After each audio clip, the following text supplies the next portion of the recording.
Right, thank you and welcome to the Scrutiny Committee meeting. I'd just like to let you know this has been recorded, so obviously whenever you speak, could you please put your red light on? We might be able to hear you, but obviously so it goes out properly to the piles of those thousands of people that will be listening to us. The first thing I've got is approve of correct records of the minutes of the last July 2022. Could I have I'll propose them. Has anyone got a second, please? Right, Linda, seconded. Anybody got a declaration of interests? No. And the other issue, as I just said, about mobile phones now. Programme of portfolio holders in attendance. Obviously, we normally do everybody who are going through. And tonight, we've got the Leader of the Council and the Deputy Leader of the Council. Leader John Clark is here, so he'll give us a brief of what he's actually done over the thing.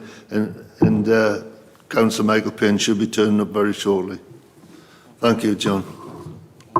Thanks, Chairman, and good evening, everybody. Everybody nice and cool? I just wanted to check, should I declare my membership of the U3A at this point? I'll leave it with you.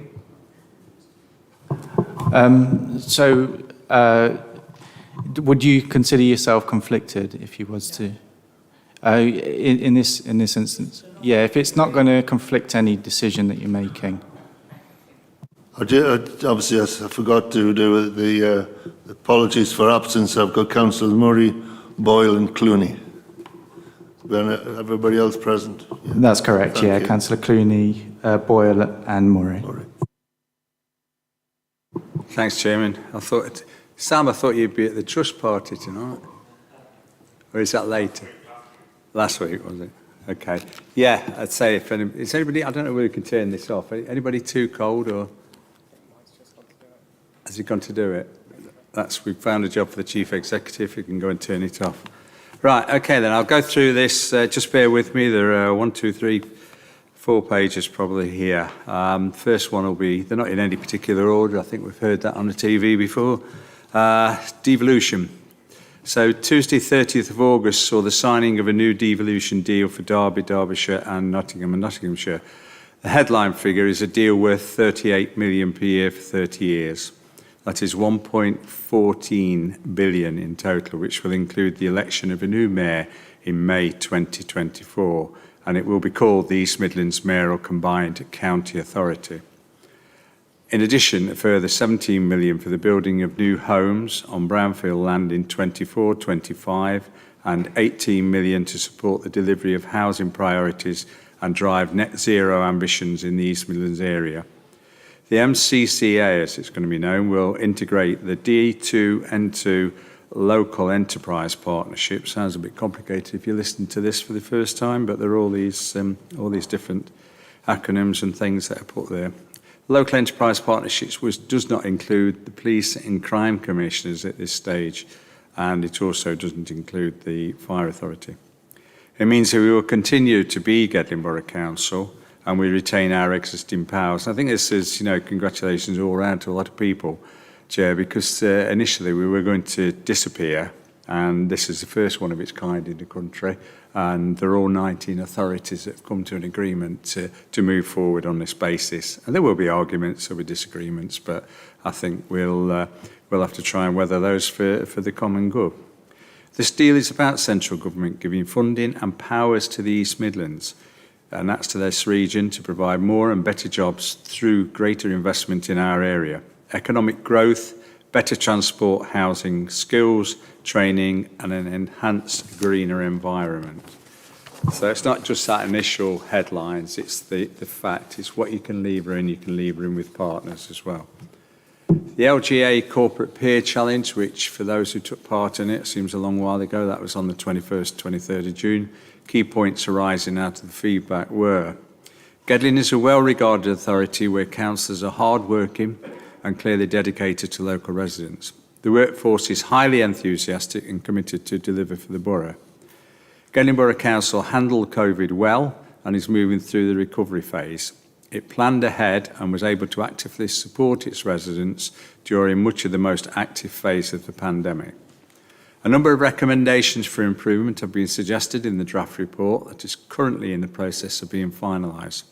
To accompany the recommendation, an action plan is being prepared. Both the report and the action plan will be reported to the Cabinet in the near future. National Pay Award, and this is very key time for this.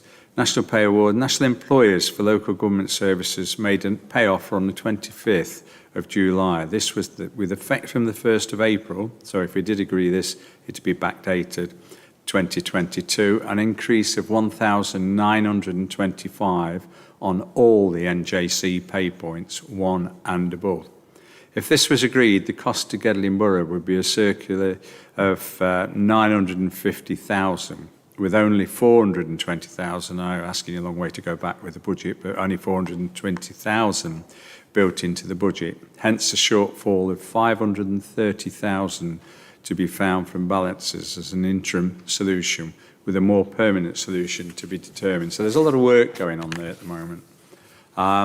No contribution towards this sum has been announced from a central government so far. We are also looking at options to enhance the national offer at a local level.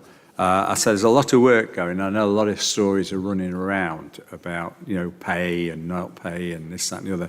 But what I can say is the officers, Chief Executive, Eugene on my left here, and Alison are working flat out with ourselves to try and deliver something, because we are in unprecedented times, and that is a worry to people. You're coming up, as you see, the nights are closing in a bit now. People will need more power, etc., but they also need the cash to actually pay those. So there's a lot of work. I kind of reassure you that within a very short space of time now, we'll get that offer sorted so that people can then agree or disagree. But it's not easy. It is not easy.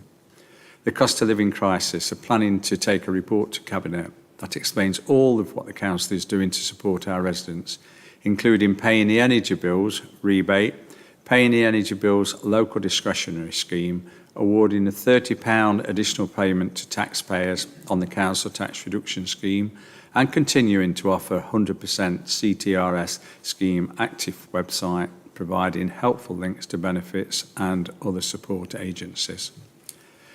Levelling Up and the Shared Prosperity Fund. The Levelling Up submission was submitted at the start of August for 50 million for the redevelopment of Arnold North, including a new leisure centre, a library, cinema, theatre, so that's a hub really. Announcement date not yet known, but could be late September. I think probably more than likely that will go. A new Prime Minister will look at it, and others in a new government. So that could probably slip into October, but I think we'll get the decision this year. Shared Prosperity, I must point out that was backed by our local MP and by the council, so hopefully that carries some weight.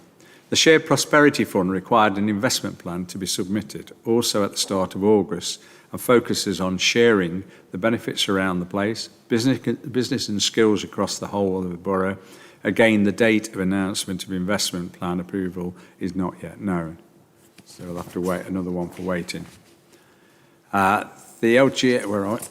Don't start that one again, John, you'll be on the wrong page. There we are.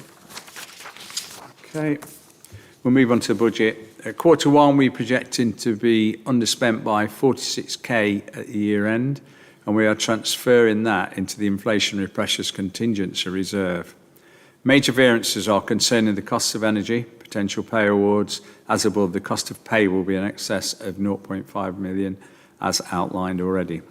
The budget approved in March 2022 allowed for an increase in energy costs of £110 and fuel £43. At Q1, we were estimating the costs of energy to increase further and the cost to the council of another 121,000, with fuel 45, 319,000 in total for the year. Energy bills rebate, and this is something we have to be really proud of, not me personally, but the staff, the small amount of staff that's dealt with this. The staff have been able to pay out 6.8 million of the 7 million available for energy bills rebate. That's 97% of the residents who have now been paid. And it's not easy, it's often, probably Mrs. Truss will stand up there and say, well, we'll hand it down, local council will deal with it. and then it lands on somebody's desk and you say, there you are, you sort it, sort of thing. But to do that, that's with it at a time when we've had people off with COVID, we've had people, you know, catching up on holidays and all sorts of things. I think that's an absolute tremendous effort. Temporary accommodation and homelessness. To date, we have purchased 6 properties for temporary accommodation, with another one where an offer has been accepted. On top of this, we have also leased 2 further properties to run until March 2024, and 1 is in the pipeline. We are currently looking at 2 more, and we can extend them past the March 24 deadline if we wish.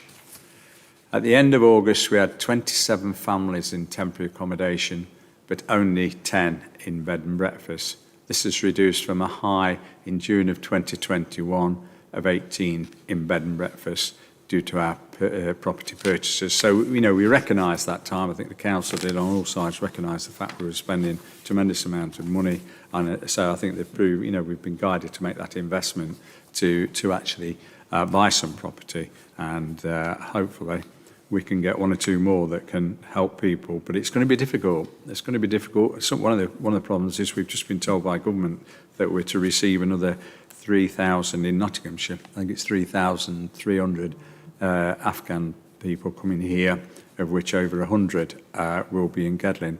And when you think you've got about 400 or 500 on your own waiting list, it makes life very difficult to try and balance that. So we really do have to work hard and all the other things that are going. So I think I'll stop there unless, Michael, do you want to add to that? No.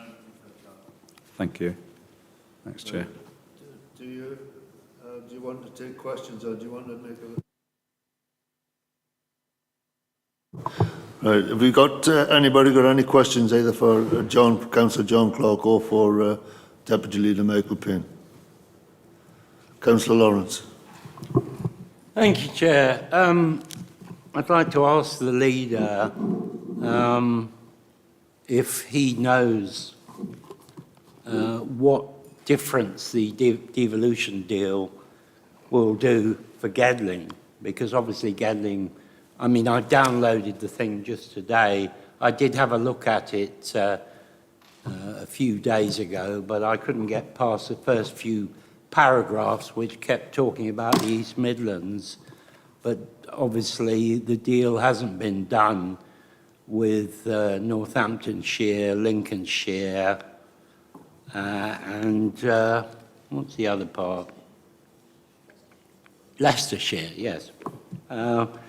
So it does seem to me that there's a lot of things been left out of the East Midlands, but obviously, as far as we're concerned, it'd be useful to know what difference it's going to make to Gedling. And I am aware that the Chief Executive obviously sent out an email a few days ago which implied that Gedling wasn't in fact told that the signing was coming, and of course there are only 4 authorities who are actually party to this agreement. Thanks, Meredith. Thanks, Chair. For me personally, I think it's something, you know, we originally, as I said earlier, we were going to be wiped out. That was Rushcliffe, Gedling, Broxtowe, all the rest of them were going to go. And then government listened, and we put the argument, so this is a first county deal. And I think we've got to work hard to make it, you know, we're still in existence, so I'm quite pleased about that because people can still come to their local authority. We will have the chance of, instead of, or some people don't like the idea of the mayor, I've seen the mayor work in many different councils I've worked with abroad, and it works excellent, provided you've got the right person there. But you're not going to government, you're not on your hands and knees there. You might be on your hands and knees a bit more locally, but it's a lot easier to get to. But we've got to be grown up about it. There is, you know, working with the other 19 authorities, there are some benefits here that can really come to us if we work at it. It's not, you know, at the moment, I mean, I was frustrated when we went to I thought the sign-in, it wasn't the sign-in. We walked in at 11 o'clock was a meeting, at 1 minute to 11, you got a paper shoved in front of you that you've got no chance to read it and to understand a lot of it. And we all went along. It seemed to be on the larger tier But you have to put that to one side, because there are some points where people in the county will be desperate. They were talking about human beings. Will be desperate for some assistance, and we've got to be big enough and think, well, we're all right in that area. We'd like to look at having some of that money in other areas. So at the moment, I'm quite confident this is going to deliver for the East Midlands, for Nottinghamshire and for Derbyshire. I'm not saying it's going to be easy, but we have to be sensible about it. There's a finite amount of money there. It's what it opens up. And if you look at some of the previous models for East, around about Newcastle area, North East, the West Midlands, places like that, and now Cornwall, they have managed to lever in through this, and the connections with it, they managed to lever in. And dare I say that at some point, dropping the politics a little bit and just getting on with the job of governing. So I think, give it a little time to bed in, and hopefully the government will be as good as what they're saying in the document. Thank you. Councillor Morton Smith, you'd like to... Thank you, Chair. Just a comment really to the Leader of the Council. I'm delighted too, John, that Gedling is going to retain its autonomy in respect of this new authority. But I'd also like to just comment how pleased I am that the leadership of this council has been so supportive of it. I can understand the scepticism initially, but I think, as you said earlier on, as the facts have come out a little bit more, I'm delighted that you and Michael and the rest of the leadership team have supported this, and I agree with you. I think there's a lot to be gained from it, not necessarily as projects as Councillor Lawrence Meredith Lawrence was trying to ask about, but I think these are going to be more infrastructure benefits, aren't they, rather than pots of money that will go specifically to Gedling Borough. But let's wait and see. But well done on a good job so far. Thank you. Might even get the fourth bridge or fifth bridge. But you've got to go with it, and you've got to, in effect, suck it and see. But I do think, and I've got the scars from the previous time we tried to do this in, I think it was 2015, 2016, and it was a pretty bloody battle.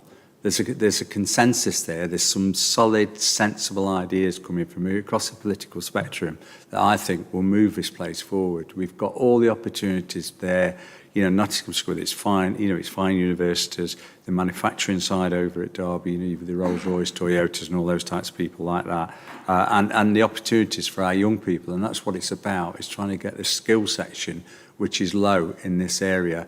And if you look at the wages difference between the Brian Clough Way, the A52, there's £15,000 plus difference between, which is lower in Nottingham. It is down, 15 miles away. We've got to get that corrected, and we've got to give those opportunities to these school leavers, and also the retention of graduates, because the retention of graduates from our universities is not very high compared with a lot of other places.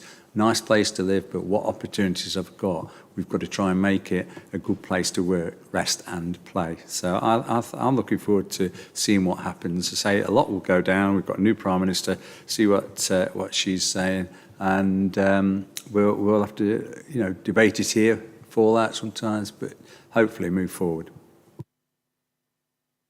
Right, thank you for that, John. Has anybody got any more questions?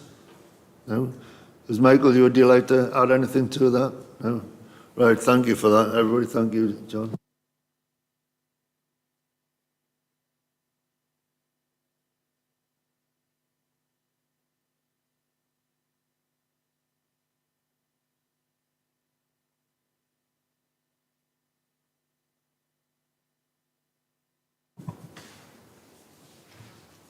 Good evening, councillors, Chair.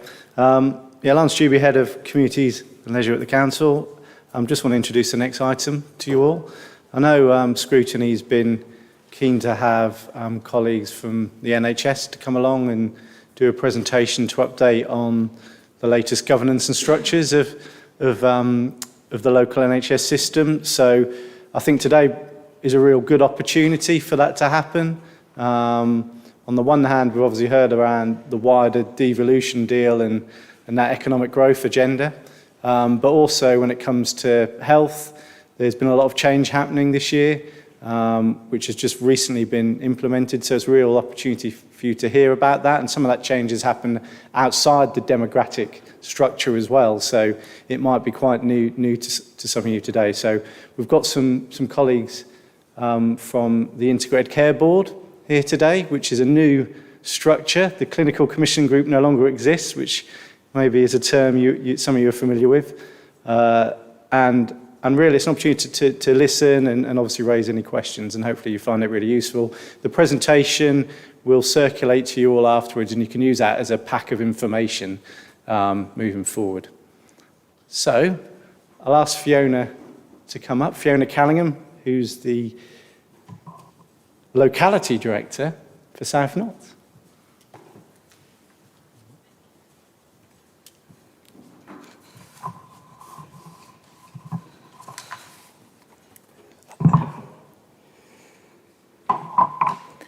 Thank you, Lance, and good evening, everyone. As Lance said, I'm Fiona Callahan.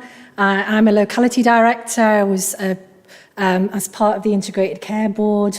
Prior to that, I was part of the Clinical Commissioning Group of Nottingham and Nottinghamshire. Prior to that, I was part of Nottingham North and East Clinical Commissioning Group, which is just down the corridor here. So I'm really pleased to be here today to talk about and help understand the latest developments in health and social care integration. I'm here with some of my colleagues from the Place-Based Partnership, and we'll talk a little bit more about that as we go through the presentation. So the aims of this session today is to give you some background to the changes that came into force on the 1st of July this year in terms of the Health and Care Act, and introduce the Place-Based Partnership that covers this area. Discuss the huge role that Gedling has had in health and wellbeing over many years, and most recently as part of the Place-Based Partnership. And as Lance said, this is a reference document. So the NHS and local councils working together is not a new thing. We've got a real history of looking at how we work together to improve health and wellbeing across the patch. And some of you might remember local strategic partnerships. I remember the Gedling version. And we've worked for many years to try and integrate health, wellbeing and social care to make sure we have a much more joined offer for our citizens across the patch. So where we are today really builds on a lot of that work. So you might have come across the term integrated care systems. There are a number across the country. We are 22 on the picture there. And these are the sort of development from probably local strategic partnerships and the health and care partnerships that we've had going forward. And they have developed really to try and improve population health, tackle inequalities, enhance productivity, make sure we're making good use of public money, and help the NHS support broader social and economic development. And this is the main mechanism for delivering that integrated care. And as part of the changes, as part of the ICS, that's how we developed the place-based partnerships. And they started around 2019. And we'll talk a little bit about our South Notts place-based partnership. Since the 1940s, the NHS has been very treatment focused and has done very well on that. But actually, as health and care needs develop, it's much more about prevention, well-being and keeping people healthy. And the only way to do that is to work in partnership across health, local government, the voluntary sector and our communities and neighbourhoods.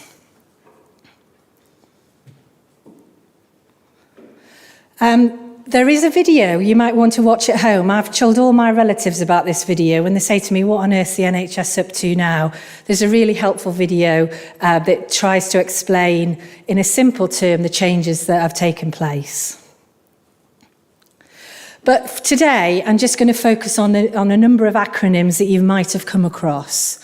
So we've still got NHS England, we've still got the Care Quality Commission, really important for making sure that we have good quality healthcare services. And the Nottingham and Nottinghamshire Integrated Care System is now a statutory organisation as of the 1st of July this year. And as part of that, we have two sides to that. We have the Integrated Care Board and the Integrated Care Partnership. And the key thing about the Integrated Care Board is it's a unitary board.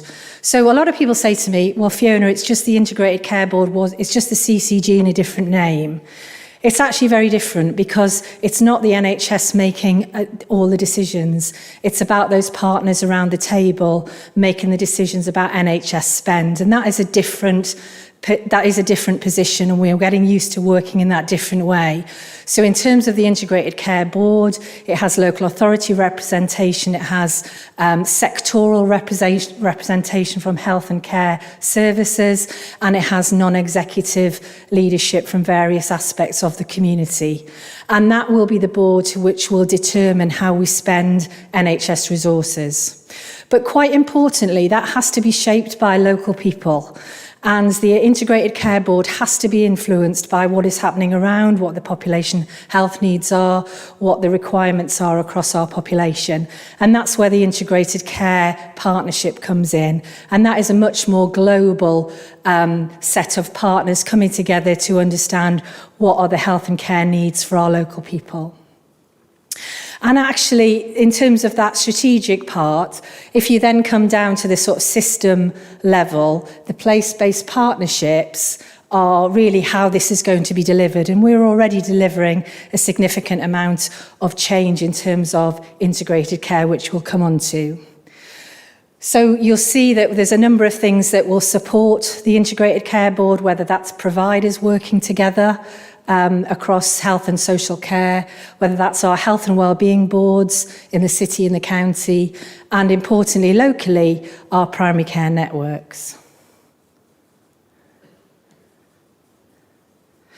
Okay, I'm going to hand over to my colleague Helen Smith, who's going to give a bit more detail around the South Notts Place-Based Partnership.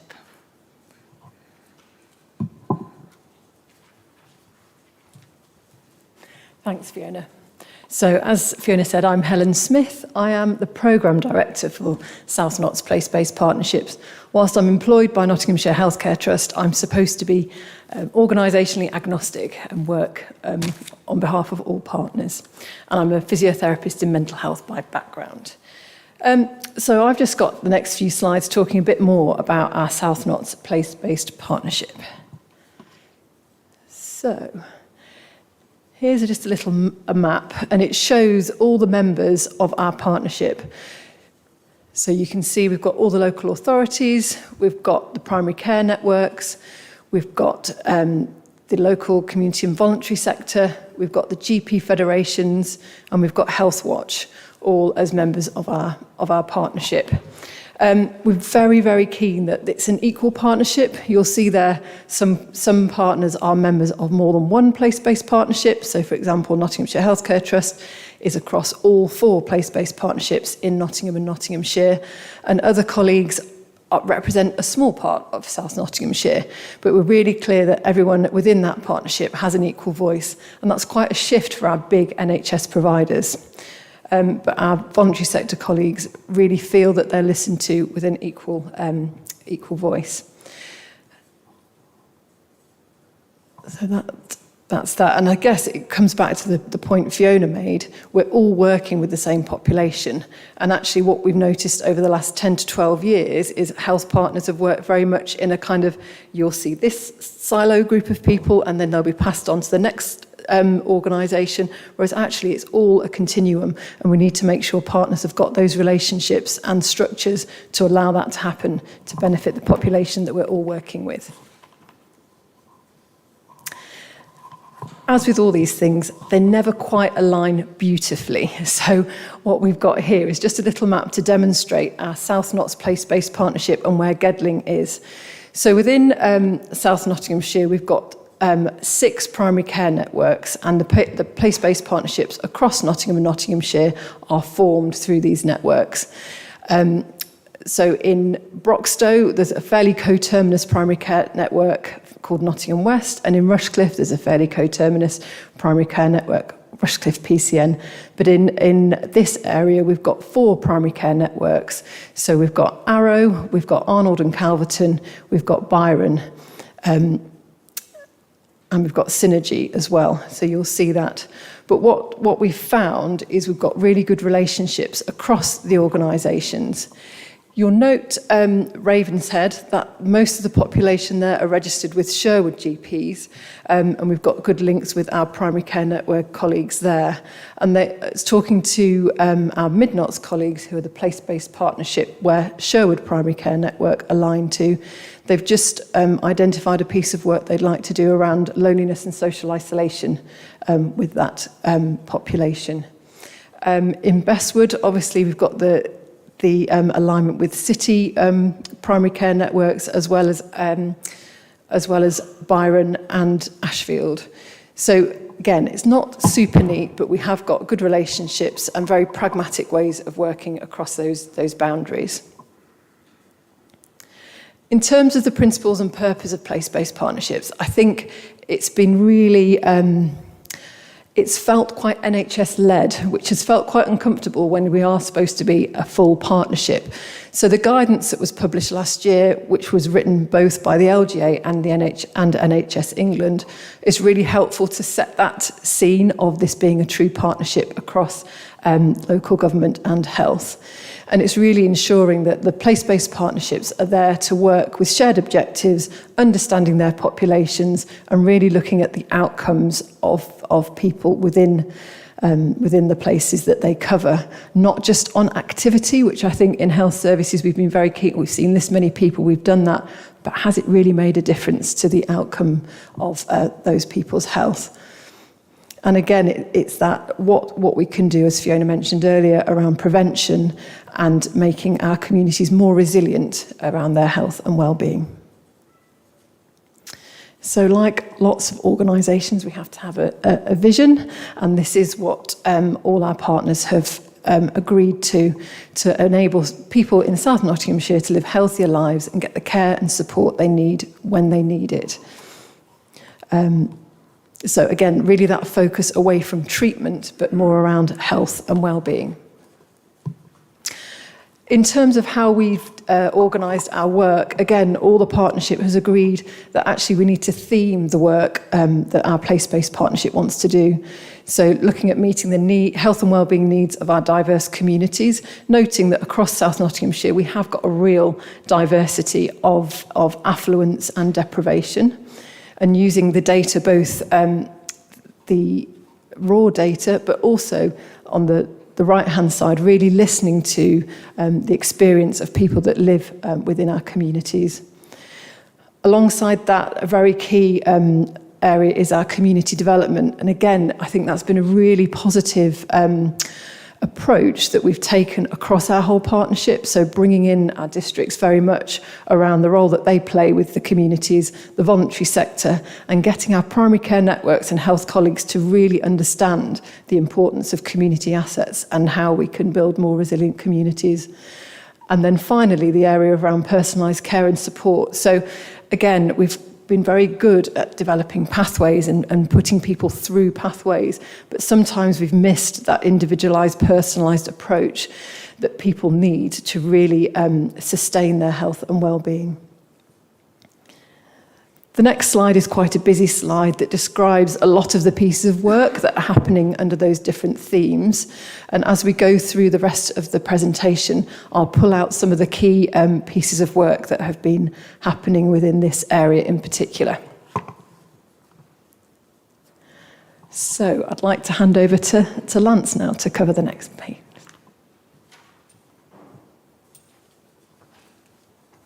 Yeah, thank you, Helen. So why am I come to talk to you now? So I think as Fiona and Helen have both mentioned, part of the place-based partnership work is around multi-agency and collaboration, and not just about NHS colleagues taking a lead. And this theme, one of the themes of community development, is an example of that. And I think what the partnership wanted to do is ensure there is a lead strategic representative for each theme of its partnership. So for community development, it was agreed that needed to be a local authority, district local authority lead. So I sit on the board for the partnership. I represent the council as lead officer, and the board agreed that I could act as executive lead for community development for South Notts as well. So that proves it's a local authority lead. Why would we as Gedling get involved in that? I think it's really important in terms of our priorities, this role of community development.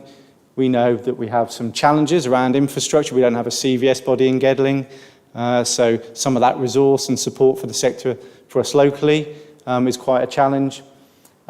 And in doing this role, which is very much an advocacy role, I'm supported by a lady called Carolyn Perry. She's Chief Executive of Rushcliffe Community and Voluntary Service. So there's some voluntary sector input into how we look to shape this theme of community development.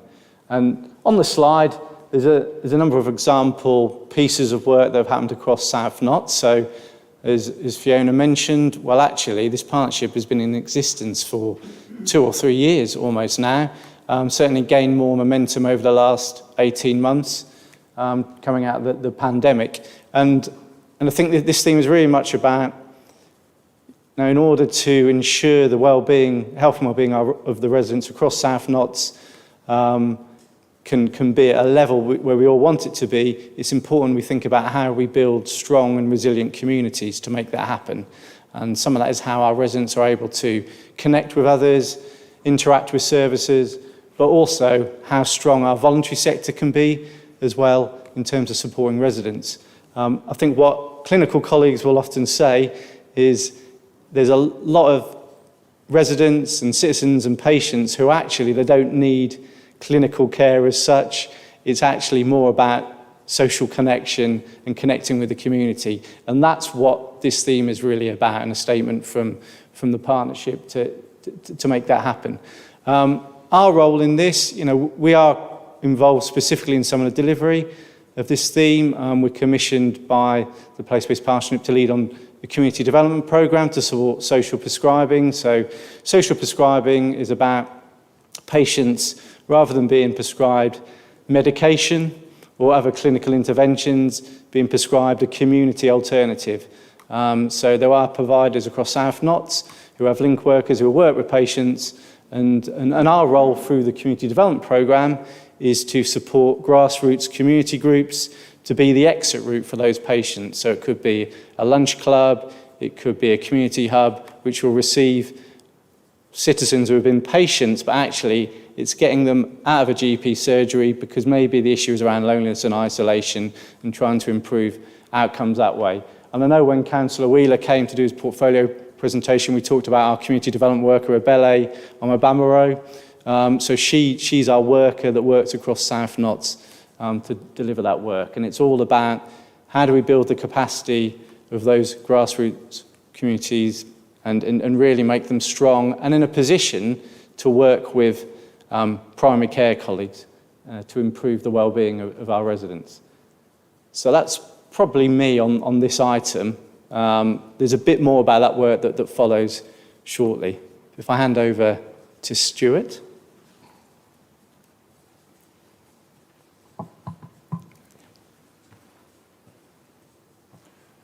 Hi, good evening. So I'm Stuart Newman. I work with Fiona in the Place-Based Partnership. I'm the Deputy Locality Director, and I have a particular focus around the primary care networks in... Yeah, sorry, is that okay? So, and I have a particular focus about the primary care networks in Nottingham West and in Gedling. So Synergy, Byron, which is in Hucknall, so just outside of Gedling, Arnold and Calverton, and Arrow. In terms of the pathway redesign work that we're doing, a lot of it is, the themes around that are really all around prevention, earlier intervention, so trying to stop people's health and well-being deteriorating. Taking a more holistic view of people's health needs, which is why the work that Lance has talked about with the voluntary sector and the Borough Council is so important, because we want to look at people more than just their conditions, but all the things that they need to make their, to give them a sense of health and well-being. And the other big theme is around bringing providers together to work together on issues, and that's going to be a real focus of the Place-Based Partnership going forward. Population health management is a kind of buzzword in the NHS at present. Your GPs have a huge amount of data about the care and support that people are given and what their care needs may be. So we have a huge amount of data that's available, and through population health management, we look to use that data to try and identify where people could either have a care gap that's not being addressed, there's an opportunity to provide them with some more support or some different type of care. There is a huge amount of data that's out there, and the sheer volume of what we could look at is enormous. So the initial focus within the place-based partnership has been around diabetes, identifying people that are at risk of becoming diabetic, and then seeking to provide them with the support to avoid that outcome. So again, linking with leisure services around providing people with exercise opportunities to try and prevent them from becoming diabetic.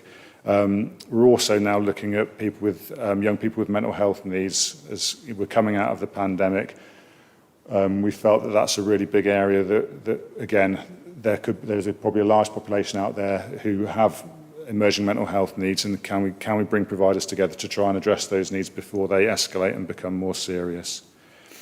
In terms of heart failure, historically we've been relatively under-resourced in Gedling in terms of our community heart failure provision. Within South Notts, we identified that as an issue, brought together a group that's been led by providers, secured funding to bring down the waiting list for people that need support from a heart failure service in the community, and are now working with the consultants at City Hospital to redesign the pathway for heart failure across the whole of South Nottinghamshire.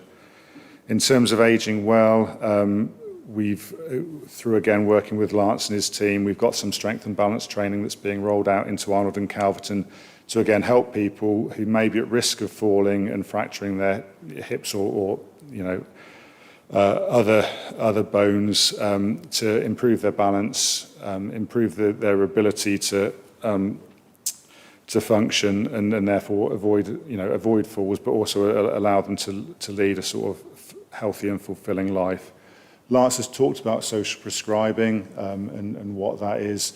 Again, that's been a big focus locally. We've got support within ED now, the emergency department. Age UK provides our social prescribing within Gedling for the most part.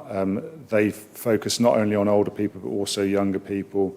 But the primary care networks in Gedling felt that there was, again, this theme about younger people and their emerging mental health needs, that there was a need for even more support in that area. So they've put in place some support from Base 51 to specifically work with younger people who have got emerging mental health needs and try and, again, support them to access the services that can help them to flourish. In terms of mental health transformation, there's a national programme that's investing in additional capacity in mental health services, redesigning services, and redesigning pathways to improve access. Within the partnership, again within South Nottinghamshire, we've established forums within Broxtowe, Gedling and Rushcliffe to make sure that that transformation that's taking place is locally sensitive and fits well with the existing services in those areas. And on the theme of integration, we're bringing teams together at neighbourhood levels. So again, we've got teams that work with care homes. They join together to carry out what we call a multidisciplinary team meeting for each care home each month to review the care needs of the people in those homes and how they can best be supported, looking at it from both a health, social care and voluntary sector angle.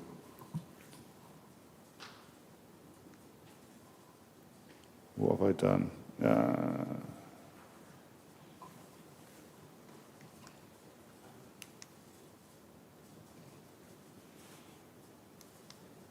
That's the wrong way. Sorry. We talked a bit about the primary care networks.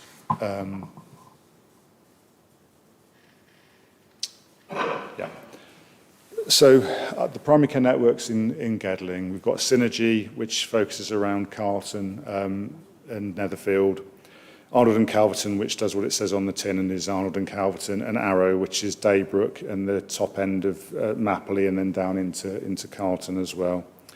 The focuses of the PCNs around innovation, they've been establishing care home teams and dedicated roles to support care homes.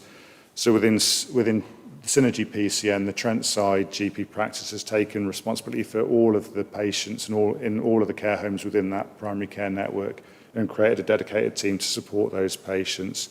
Within the other PCNs, They're still working through the individual practice, but have enhanced that by recruiting additional roles to support the care homes directly. So we've got paramedics, occupational therapists, and pharmacists to go out and work in the care homes in each of those primary care networks.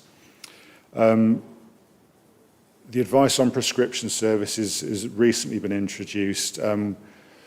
This is essentially a partnership with the Citizens Advice, well, what used to be is basically Citizens Advice. I still call it Citizens Advice Bureau because I used to work for them, but with Citizens Advice. And essentially, we've linked each GP practice with the Citizens Advice. They're putting their advisors into the GP practice to provide people with advice and support to help with their, again, as Lance's point, that their needs that aren't actually clinical, but are leading to them presenting at the GP practice. So lack of income, lack of heat, lack of housing. We've had this service in Nottingham West and in one of the primary care networks in Gedling for a while. And on average, the advice on prescription service was increasing people's income by about £4,750. So it was making a real big difference to people's lives. We're looking to build clinical relationships, so bringing together GPs, clinicians from NUH. So an example of that is one of the GPs locally identified that they were concerned that the local pathology department was only contacting them irregularly when people were having adverse test results, and then linked with the clinicians at NUH to make sure that they would get a phone call, and all GPs across South Nottinghamshire would get a phone call when an adverse test result was recorded. And then a couple of areas where we're looking at improving services for people with dementia and their carers. That's mainly focused in Nottingham West and Rushcliffe at the moment, but we will make sure that the learning from that is rolled out into Gedling.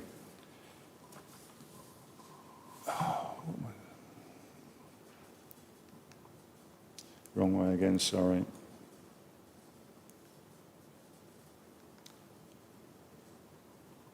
I've lost a slide. I was just, yeah. Next slide, sorry. So, sorry. In terms of the primary care network supporting primary care resilience, so as I mentioned, the primary care networks have appointed a lot of additional roles to support with care homes, but they've also been appointing additional roles to the primary care team locally to basically expand the services that are available. So within Arden and Calverton, Arrow and Synergy, by March 2022, we'd appointed an extra 34.8 whole-time equivalents to the primary care workforce. So the sorts of roles they've been appointing, there's around 9 pharmacists, 7 physios, 3 paramedics, 7 social prescribers, and as well as OTs and dietitians. So we've been the primary care networks have been expanding the primary care workforce to expand the services that people can access, but also to improve access to primary care more generally. Talking about access, so from the 1st of October 2022, the PCNs will locally be working together to deliver services in the morning and evening and all day on Saturday locally. In total, that equates to around 105 hours of additional clinical time, which again will help to improve service of the local people. In terms of business continuity COVID vaccination, the PCNs have been working together and the practice have been working together all the way through the pandemic to maintain their services, but also to deliver and roll out their element of the COVID vaccination programme. In terms of estates, the PCNs have developed their own PCN estate strategy, which again, linking with Lance, it looks at what estate they need now, what estate they need going forward with all these new additional roles coming in, and how they, linking with partner organisations, can help address those needs. And finally, in terms of the Impact and Investment Fund, that's a particular scheme to look at how improvements in care can be rewarded with funding. So it's a kind of points make prizes type scheme. So if the PCNs improve care for their population, they get a financial reward, but that financial reward then has to be invested in services to further improve care for the local population. And at that point, I'll pass on to Alan.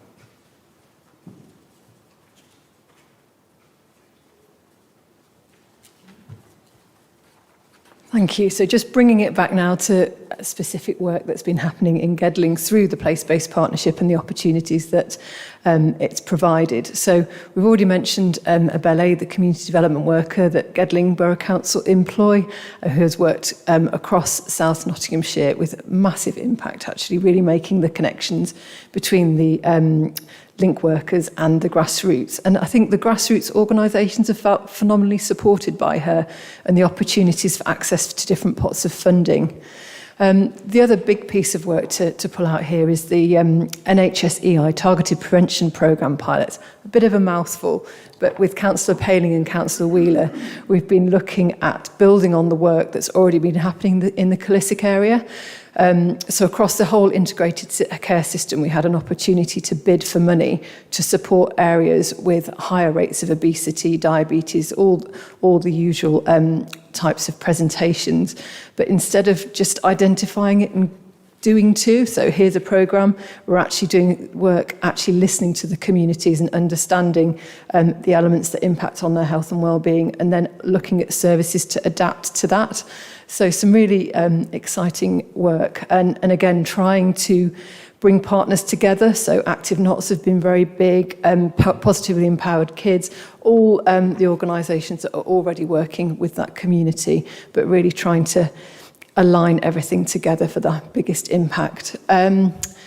The other piece to pull out is we got some money through the NUH Hospitals Fund to ensure that all areas of South Nottinghamshire had access to One Step at a Time and community befriending.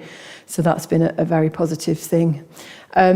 What Stuart didn't pull out on one of the slides was the Hucknall Health and Wellbeing Hub. So that's a big piece of work that's happening in Hucknall, but mindful that will impact on some members of the Gedling community as well in terms of accessing services from there in the future.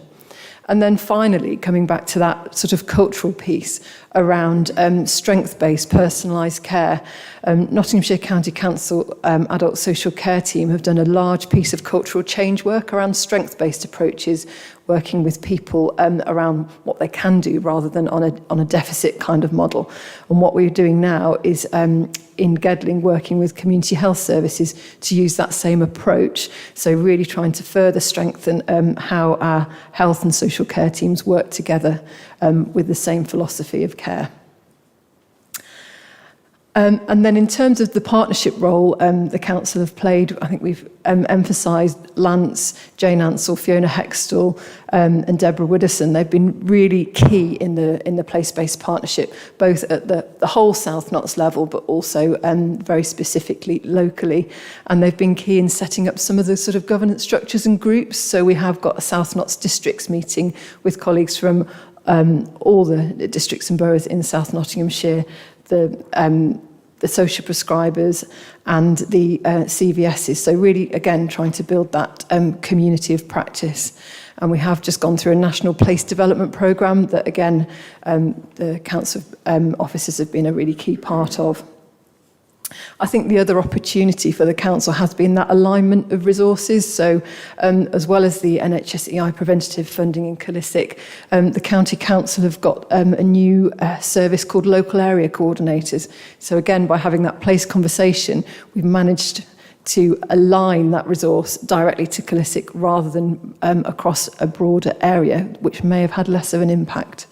And then that connectivity, so monthly colleagues from across Gedling and Byron PCN meet to have those links with the primary care clinical directors.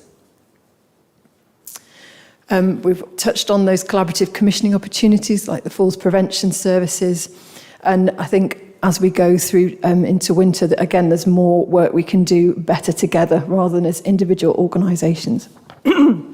Excuse me. And then finally, really just to say, as a place, we have supported the council with a couple of specific things. So we were part of the peer review process, and also we provided a letter of support for the Levelling Up Fund bid in Arnold. So that feels like quite a detailed run through of South Notts Place-Based Partnership, but we'd be very happy to take any questions. Right, thank you for that, Alan. Would the best way if you stay there, and if anybody got any questions, and then if any of the other two members just use your speaker there. Councillor Creamer. Thank you, Chair. Thanks for the presentation. Very detailed. It's unfortunate that they're doing all this at the end of a pandemic period, but you probably had to do it anyway after that because of everything we've learned during the pandemic. So it's probably an apt time in one respect. But it's just a general question to Lance in one respect. With the community development, there's a couple of examples there. But what's going to happen in other areas like Carlton Hill, which is a large community, etc. And just to finish another little bit, the presentation mentioned diabetes and prevention, which is excellent and the right thing to do.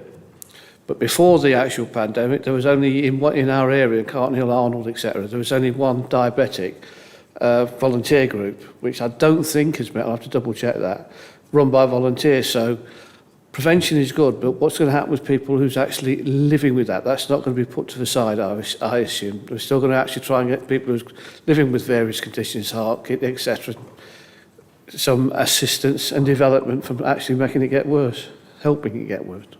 Get right way around.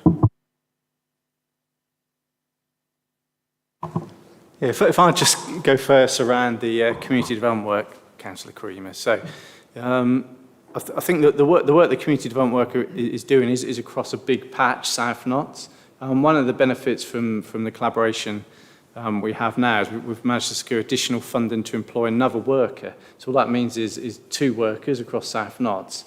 And hopefully the work that Abele will be doing will be more focused around the Gedling and Hucknall area. So there's a smaller geography and we can get more from that development work. So that's a benefit because obviously part of that is to gain more capacity to work with local groups and connectivity. The other part of that work is the development of local community development networks to align with our local primary care services as much as anything else. So it's around getting key volunteers from the community to work with officers from primary care to really think about how do they support one another. So it could be, for example, how does the Calverton Call Centre work with Carlton Food Bank, for example, and share the good practice that they've got. So that's something that's in progress as well around, as I mentioned, that lack of CVS we have locally. Well, actually, what we're trying to do is build infrastructure where groups and hubs can connect together and support one another across the community. And I think one of the other final pieces of work around the infrastructure we have locally in Gedling that's been really helpful to develop from the collaboration is how we move forward with a more sustainable resource to support grassroots communities, because those examples I've been talking about is still funded on a short-term basis, because that's the nature of the funds we have available as a place-based partnership. So there is an issue of sustainability.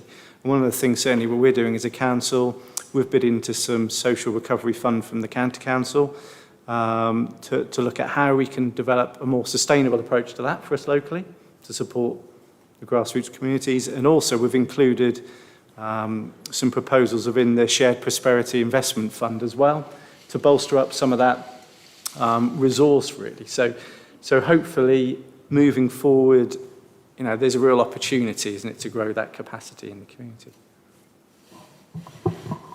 And just in terms of your point on diabetes, I mean, absolutely correct in terms of there is an awful lot of people pre-diabetic will live with diabetes for the rest of their lives. And actually, how do we support them outside the medical capacity? So I will go back and find out where that group is now following the pandemic. Lots of groups did continue online, and there's been a lot of Zoom discussions and self-help groups. So we will go and find that out. But that's an important point, not just for diabetes, but for heart failure and some of the specific targeted work that we're doing. We know that when people can talk to other people about similar conditions, it really supports them to live everyday life with their condition. Thank you. Councillor Palin. Thank you, and thank you for the work that's going to be happening jointly in Killysick. I'm going a bit further back into integrated care because I think it might be your area of work on the board. How do we get more GP surgeries with housing development? And then what is the integration with planning? Because we have noticed on a couple of developments that the money allocated to health seems a little bit limited for what we thought the communities needed. Does that make sense? And I don't, it's an algorithm somewhere, but I don't know how it's done or anything. It's not actually my area of expertise, but I know exactly what you mean. I think in terms of the NHS, obviously we have the Section 106 allocation, which is given directly to support health infrastructure. And that is always used to support either extensions to current GP practices or anything to do with health. And Gedling in particular have been very, very supportive of that. I think it's really challenging. And in every housing development, we're not going to get a GP practice. I think we need to look at things differently in terms of how do people access health services? How is that coordinated better for some of those communities? How do we get in reach into those communities working with different providers? I think, our model of healthcare is not affordable going forward, and we do need to think about different ways in which we deliver that healthcare. And a lot of the collaboration that we are doing is absolutely the right direction, but it's incredibly challenging for communities when they have access issues and the distance travelled. We don't have rural communities with their own GP practice, so we've got to think about different ways of providing that healthcare. Councillor Pearson, you were indicated next. Thank you. It's not a question, it was a statement and a thank you, actually. Thank you for that, very, very interesting. I have two disabled daughters. One lives in the locality and one doesn't. And we've seen over the last couple of years that the holistic approach has been fabulous. The daughter that lives at home, she's receiving care from outside agencies other than National Health. They've been more help to her situation than the clinical help, because it wasn't the clinical help that she needed. So it was just to say that I think this is a fabulous way forward, very supportive of it. And personally, I can tell you that it's worked for us. So it's a thank you, really, for the work that you've done. Councillor Ellis, you wanted to have a question? Yes, and thank you for the presentation. I'd like to follow up with what Councillor Paling is talking about here. I've noted, and certainly the residents who live in my ward have noted and been quite vocal about it, that the 106 monies that come in from new developments aren't spent in the area. They are spent on expanding health clinics and other things which are outside. And quite a lot of residents say, well, that's all well and good, but I've got to get there, and it's difficult. And transport is an issue. And, we'd really like to see something here. We'd like it brought to us. Not force us to travel miles and miles when we might not be feeling too good. We've got kids to sort out. We're elderly and it's difficult, and so on and so forth. I did wonder whether that has been thought about in terms of, mobile clinics or anything like that. I just wanted to toss that out to yourselves. So what I'll do is I will get a summary of what the latest 106 has actually been spent on in terms of what Gedling has contributed and where that has gone. I can't comment on the out of area. I'd have to go back and look at that. But it does have obviously very specific things it needs to be spent on. And obviously we're using it to support additional capacity. Quite often it's not a significant amount enough to provide that. But absolutely we need to look at different ways of doing things. And the vaccination programme has really shown that we can do things very differently. And hopefully we're going to have some development around that. Did you want to say anything, Stuart? I talked about the PCN and the estate strategies, and in part the question you had about housing developments. So those strategies are looking at what's the housing developments in our area in coming up. What do we need to do? What do we need to do as a primary care network to address those developments and make sure that we've got enough capacity in our GP surgeries to provide care for the new houses that are coming in. Some practices are challenged in that they don't have the space to develop, and we've got some primary care networks that none of the practices have space to develop, and it's going to, so it takes some creative thinking linking with Alliance and looking at what other facilities exist in the local area where you could deliver clinical services from. So the primary care networks are looking at that and will continue to do so. And they also are thinking then what Section 106 money is available that we could potentially draw in to support us with those plans. Can I just add one further point to that? So the work that we're doing engaging with the community at Killysick will hopefully pull out some of those themes, and that's where we want to look at actually which services would be good to outreach, what is difficult for people to get to, that sort of thing, and see what those offers could be. So, but I think again it's listening to what people feel they need rather than us assuming there's different services that we need to put on and timings and locations. Can I just add, Chair, more than happy to be of assistance if that's deemed, appropriate.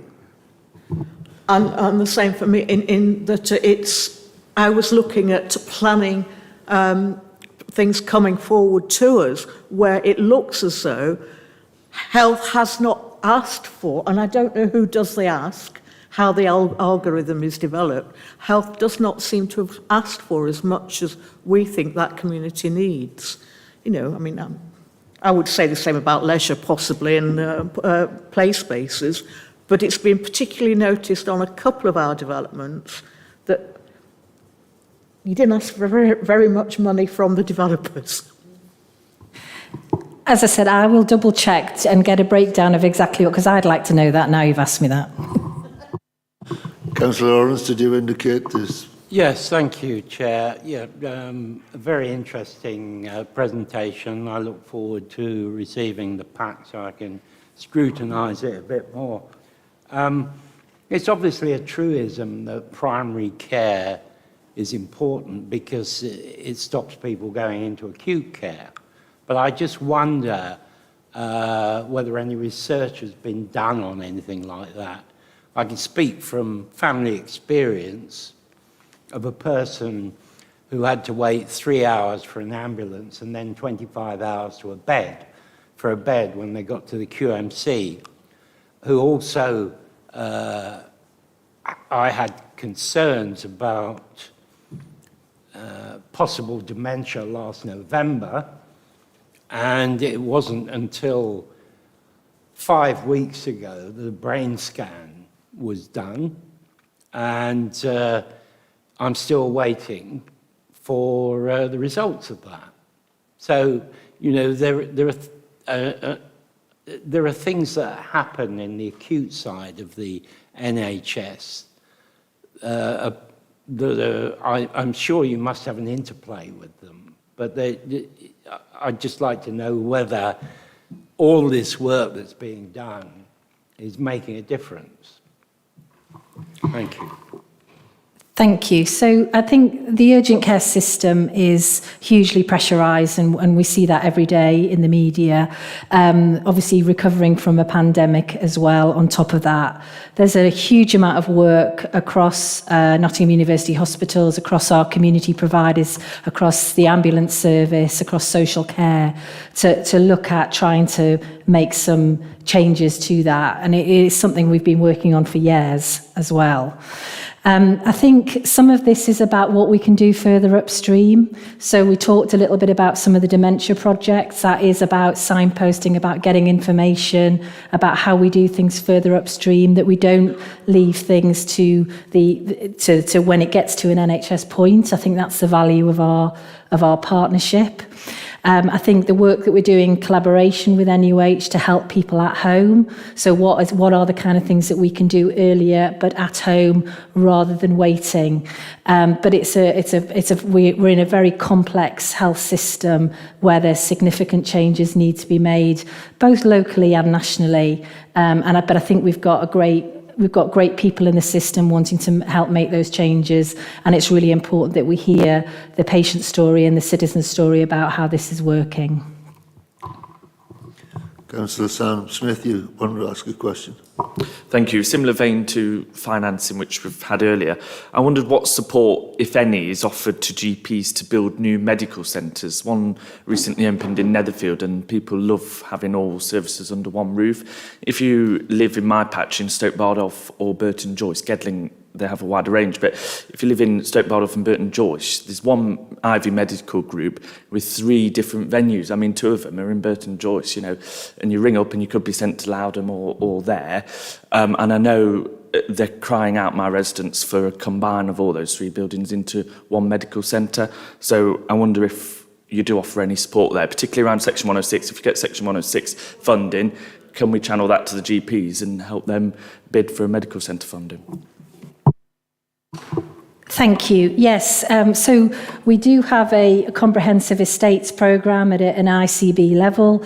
Hucknall is one of the big priorities in terms of new facilities, and that's through the ICB, and that will take on Section 106. I think the other thing we have to remember is that GPs are private businesses, and there's a lot of work that we do to work with general practice to look at the opportunities that they have, and certainly working with Dr. Panesar at Ivy about what some of those opportunities are. We have been working with him for years about what is it that he wants to do, how does he want to develop this as a practitioner locally, recognising that, you know, there's those 3 opportunities. You'll know that Jubilee and Park House have recently merged and they're working together really effectively. So in answer to your question, yes, we provide a lot of support. I think the funding, you know, nationally, funding for primary care is limited. We're doing all we can to transfer that from secondary care into primary care. We do have a list of priorities across the whole of Nottingham and Nottinghamshire in terms of where that new build or development needs to happen, but we do need to work with our providers to understand the opportunities for them and how we get together and make the best use of that 106. Councillor Hope, you...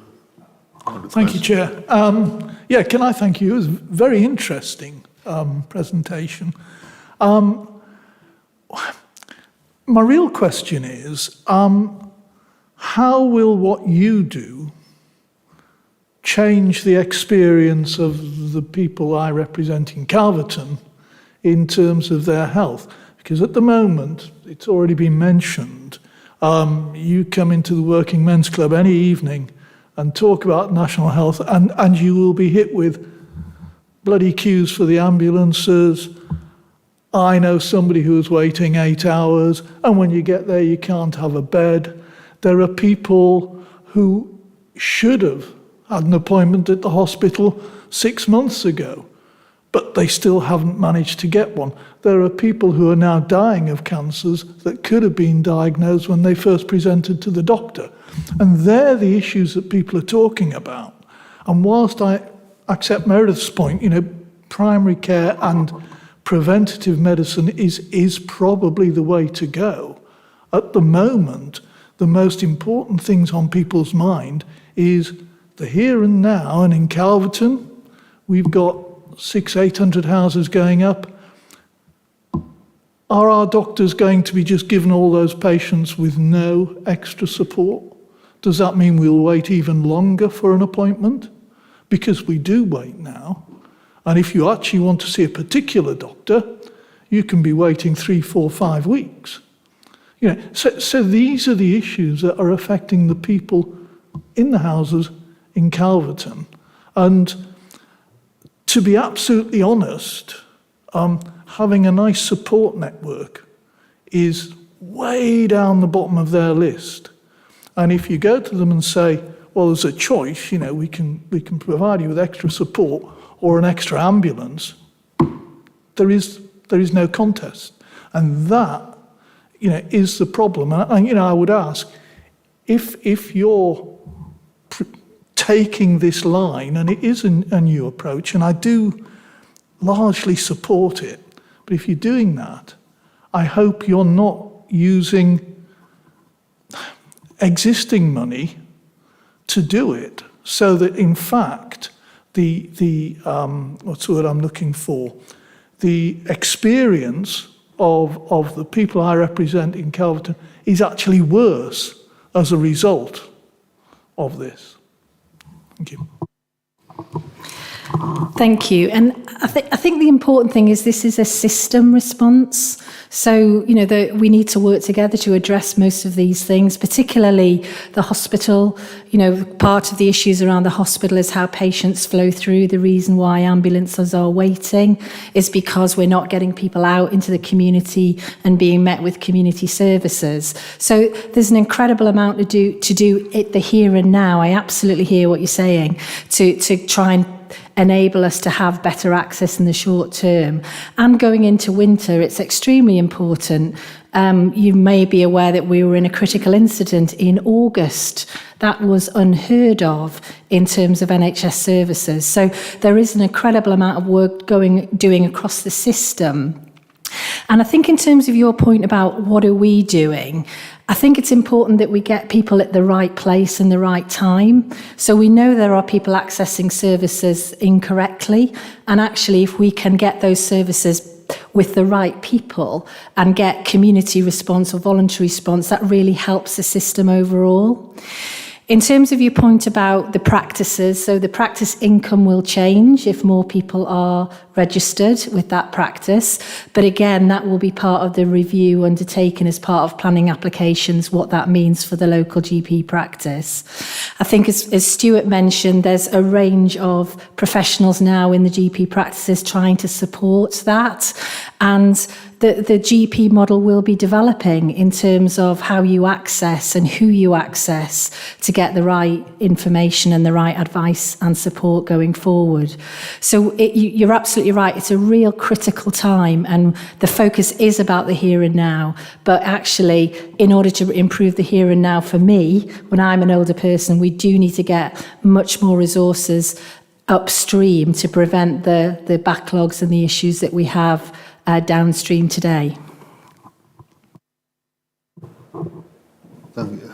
I'd just like we've got members of the U3 in the back. Would you like to ask a question to the panel, or you? Can I? But if you could just come down to one of the microphones, just press the button in front of you, and then everybody outside can hear your question as well. Just press the button. That's it. Thank you. Thank you very much. As a potential community asset, if I've learned the right vocabulary, I'd just like to really say that it would be great to have some conversations with you. I mean, there's some fantastic things have been mentioned. I mean, clearly we're very supportive of everything that you're doing.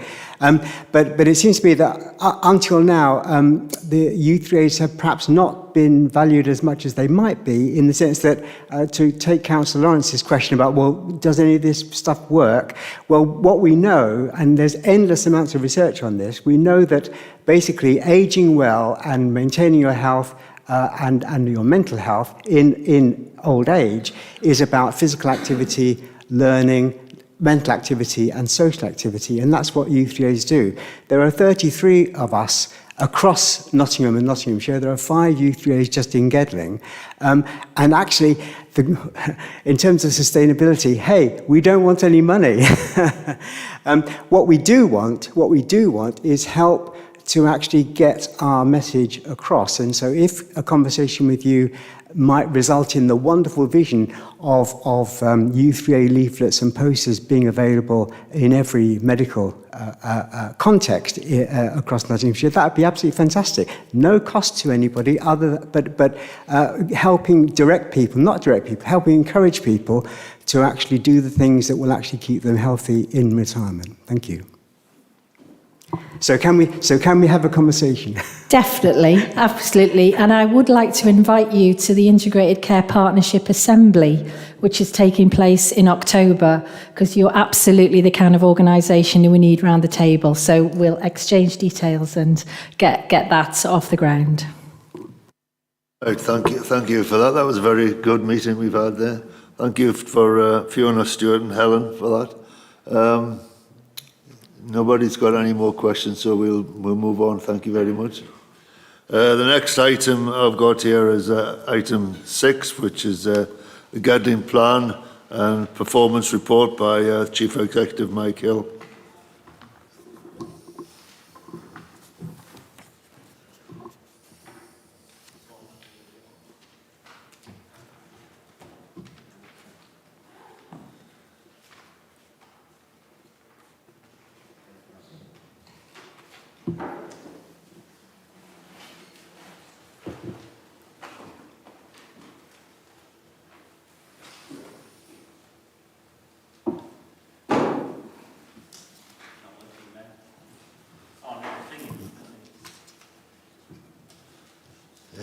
Technical stuff.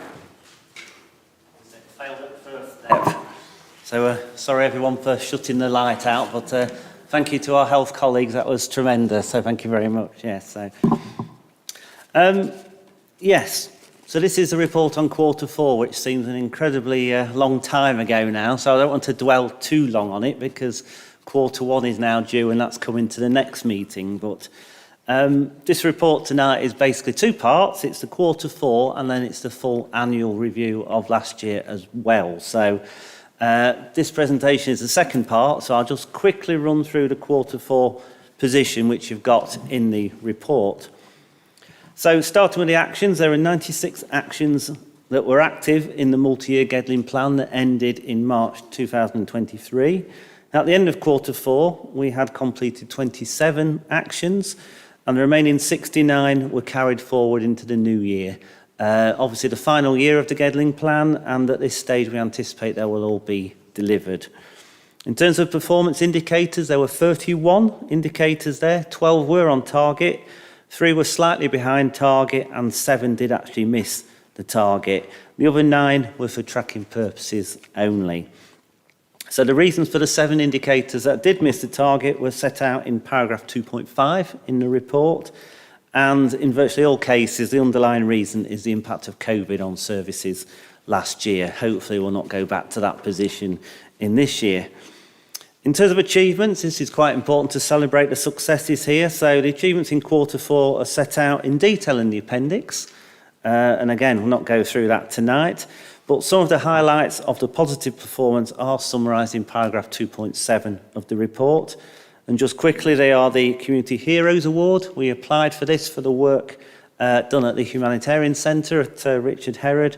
We were shortlisted, very close, but unfortunately we didn't quite win, but we came very close to that. And the team did a tremendous piece of work in doing that and delivering that.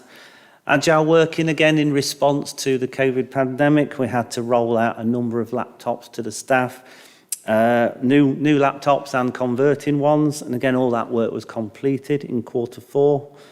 The Gedling Access Road, again, superb engineering, amazing piece of highway, and probably the best surface in Britain at the moment. Long may it last without potholes, but that was opened. The Armoured Marketplace, this seems to drip on and on, but you know, we're any day now we're due to hand over. We've just had a bit of problem with the substation, but I say any day that we will get control of that building. The Carbon Management Strategy and Action Plan, again, massive piece of work by the staff involved, and that was approved in March 2022. The Great British Spring Clean, Keep Britain Tidy event. We try to do 4 events a year. It wasn't always possible with COVID, and we're going to try and get back to 4 this year. But that did take place back in March, and it was very successful. And I'm not sure how many bags of rubbish we collected, but there was a huge number. So again, thanks to not only our staff, but also the public who volunteered for that as well. New swimming passport scheme. This was very key, and it was part of one of the manifesto pledges by the current leadership. That was delivered last year and launched to reduce health inequalities. And again, the number of participants in that has been quite significant. And well, Eugene's the expert on that, so you're very proud of the numbers of take-up, aren't we? So that's really good. And of course, the highlight for me as an accountant, the audit of last year's accounts were passed as unqualified, which is a good achievement by the back office staff who are quiet, not heard very much, but do an excellent job. So, as always, can I place on record my thanks to all the staff across the council for delivering these. So in terms of the year-end review, so not only do we monitor performance on a quarterly basis, there are some indicators we monitor on an annual basis as well. In total, there were 47 indicators monitored last year. 22 were either on target or slightly behind target. 11 were behind target, as we've just discussed. and 12 were for tracking purposes only, and 2 have been superseded and there's no data available for them. What we did produce, and hopefully you've seen it, is this colourful Gedling Plan annual report with the lovely poppies on our roundabout. That is on our website and it's there. It's a good read for everyone, and you know, it's a really good document. It summarises everything we did, well, not everything, a summary of last year, and you know, just picks out some of the highlights there. So, if I go back to the presentation now, so how do we know how well we're doing? A bit of a mouthful and a tongue twister there, but we have a number of areas of focus that we get the information from. Customer satisfaction surveys, we tend to do these every other year. We've just done the resident survey and we've just again gone out to help us formulate the Gedling plan for next year. So that provides us some really useful information in which to monitor our services. Performance targets, obviously through the Pentana system that we've just been through, and any actions and indicators that's in there. And again, these all fall out from the Gedling plan on an annual basis, and of course the 4-yearly review as well. Customer complaints and compliments.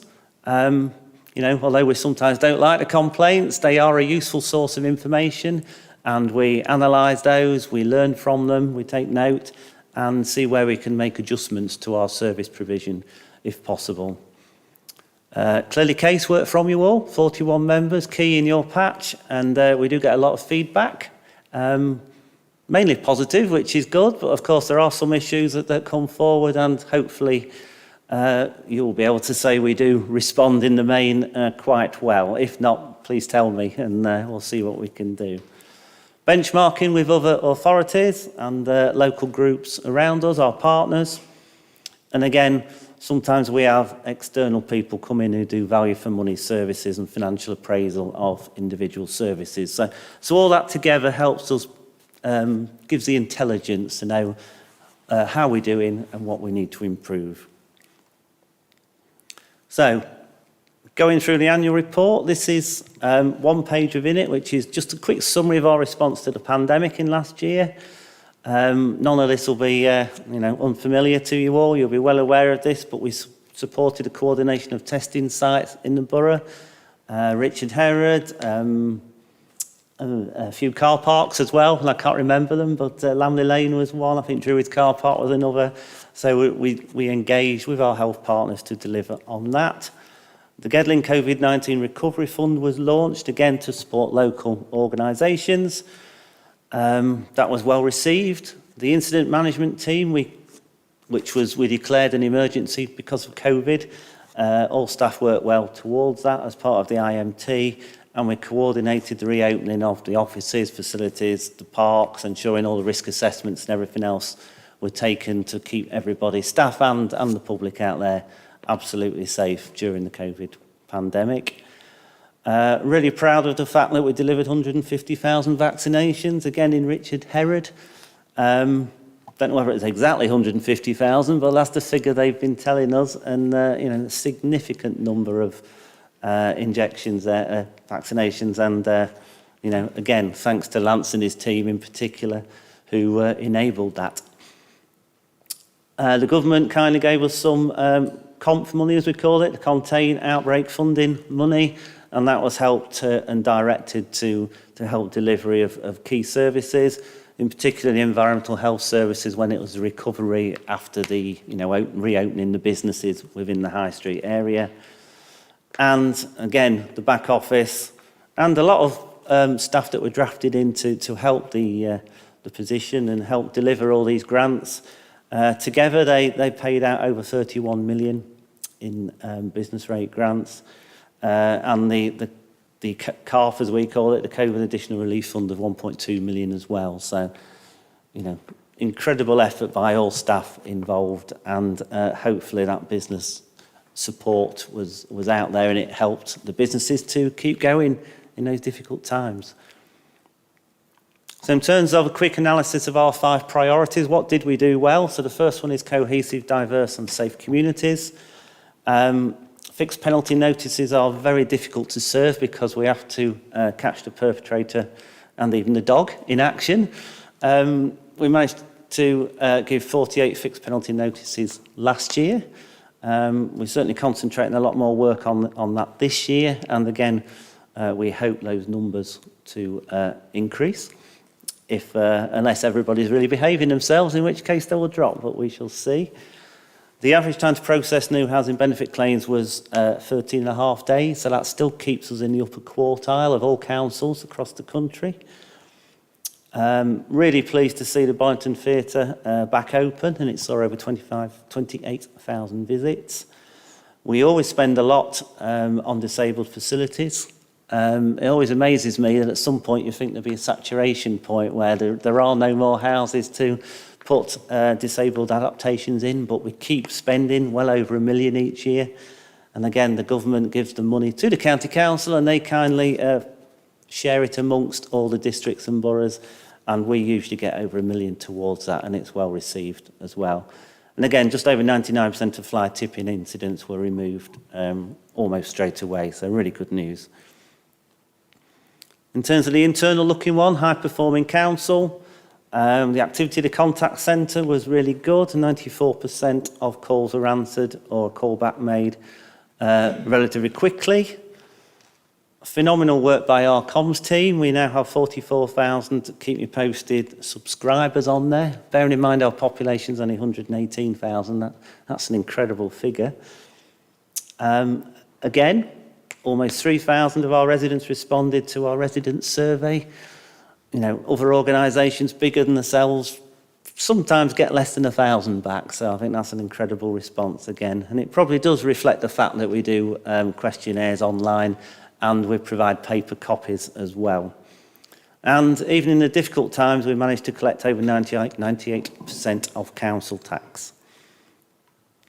In terms of vibrant economy, we delivered 37 affordable homes against a target of 20. There'll be a lot more this year because we all know of the activity that's going on in the borough, housing-wise, so we expect that number to be quite large this year. Again, 81 long-term empty homes are returned to use as a result of our intervention. Now, these are homes that have been empty for over 12 months. So you may argue they could have been getting ready and being renovated to go out anyway, but you know, our officer goes out there, she works proactively with the owners of these properties and helps them go through the process, and we've managed to get 81, which is a fantastic result as well. And the major planning applications, all of those, 100% were progressed against the 13-week target. Just two on sustainable environment this time, so nearly 1,700 trees were planted in the borough, phenomenal amount, and again there'll be a lot more planted in the current year as well. Streets surveyed for acceptable levels of litter is a bizarre one because I think the target picks around 6 streets in the borough and then they compare it. So this one always makes me smile, but we do always achieve the 98%, which is all we can ask for, so that's a good one. In terms of healthy lifestyles, again, Eugene's department done some fantastic work here. So the Learn to Swim scheme, grown, well, 1,100 nearly members in 1 year, which is excellent. Health and wellbeing e-newsletters circulate to over 6,000 recipients. Again, the team work well with our comms department and their own skills to try and get that out to our users and residents. There's 279 registered Gedling residents with access to the Armed Forces Leisure Card scheme, another real success that happened last year. It is free to use at certain parts of the day and the week, and it's pleasing to see all those numbers are there. Again, food premises in the borough scoring quite high, scoring 4 or 5, which is the top 2 categories. 96% of those have achieved that big high level score, which is excellent. And even more amazing, considering we had COVID, over 800,000 visits to our leisure centres. So, what are our main areas of concern? You know, we're trying to be balanced, so that's the good stuff. This is the relatively areas that we need to think about. So the first one, the average length of time in temporary accommodation. So it just missed a target at 24.3 weeks against a target of 22. So just a bit of background to this. During the pandemic, officers had to deliver the Everyone In campaign. If you all remember, that's a government initiative. It worked incredibly well and it was very successful, and we were part of that, and we had to take people in as the requirements were, and quite right too. So this was aimed at ensuring nobody was rough sleeping or homeless despite their circumstances. And the implications for us, it meant that the overall number of clients entitled to a temporary accommodation did actually increase, and we had to manage those and look after those people and try and find appropriate housing for them. The team also continued to support extremely vulnerable clients, as well as supporting several large families who obviously need a larger property. And there's one thing in Gedling at the moment, there aren't that many 4-bedroom or bigger properties out there, which is always something we do struggle with at this point in time. We're always trying to work with our developers to try and increase that offer, but you know, it's something we need to work on, and we are working with our partners on that. Finding housing in the private rented sector continues to be a challenge, simply because they're at a premium, the rentals are a premium, and the what's called the local housing allowance rate, which is almost a benefit that goes towards paying them, does not match the rents at all. So they're not affordable, even though the LHA rate is supposed to help. It does help in some aspects, but it doesn't cover the full cost. And that's where we get the difficulties. We will not put a family into a house where they can't afford to keep it going more than a couple of months. And that's where the problem arises. So as a consequence, clients have to be housed in temporary accommodation, and that's why we've just missed the target. However, you'll have heard from the leader earlier, we have bought 7 properties, which is helping in this area, and we're about to lease, I think, about 5 now, once it's all processed. So things will improve. So that's that one. Average time to process housing benefit changing circumstances. So earlier I've said housing benefit overall is under target. This is the element of changing circumstances, and a lot of this has had to do with if you remember, the £20 universal credit top-up that was abolished in year. That change effectively altered everyone's benefit entitlement, and all those changes had to be processed through this council. Clearly that increased the capacity, or made the capacity really struggle of our team, and it's something we had to cope with, which has had a knock-on effect slightly on this target. You know, we're not there now, so that's gone, it's done, it's been processed, so in future and in the current year that target should be okay. Net additional homes provided, 357 against annual target 458. As I've just said, there's a lot of development going on, and although it was low last year, we very much hope and anticipate it will be exceeded in the current year. And then the percentage of household waste. This one crops up quite often. We know we've got more to do in this area, but we are trying to do it. Recycling levels do continue to increase year on year. The number of garden waste customers is increasing year on year. Garden waste is heavy, so the tonnage increases. So this target is getting better. Even though we're not quite meeting the 36% target, we are getting closer and closer. And we're also continuing the marketing side about, getting the message out there about recycling. And we have media campaigns. We use the website, social media. We're advertising on the trucks themselves, and we do have the bin calendar distributed to all households as well, and the bin reminder service. So overall, we're doing what we can. We always say we can do more, and that's what Eugene and the team are working on again this year. So, just a quick summary, which is also in the report.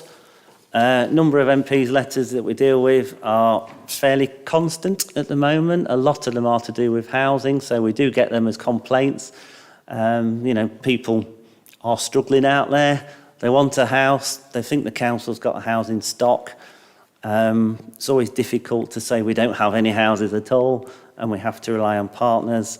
So then the process, those complaints come through the MP as well, who quite rightly writes to us and asks us what's going on. So a lot of those are duplicated with the complaints area as well.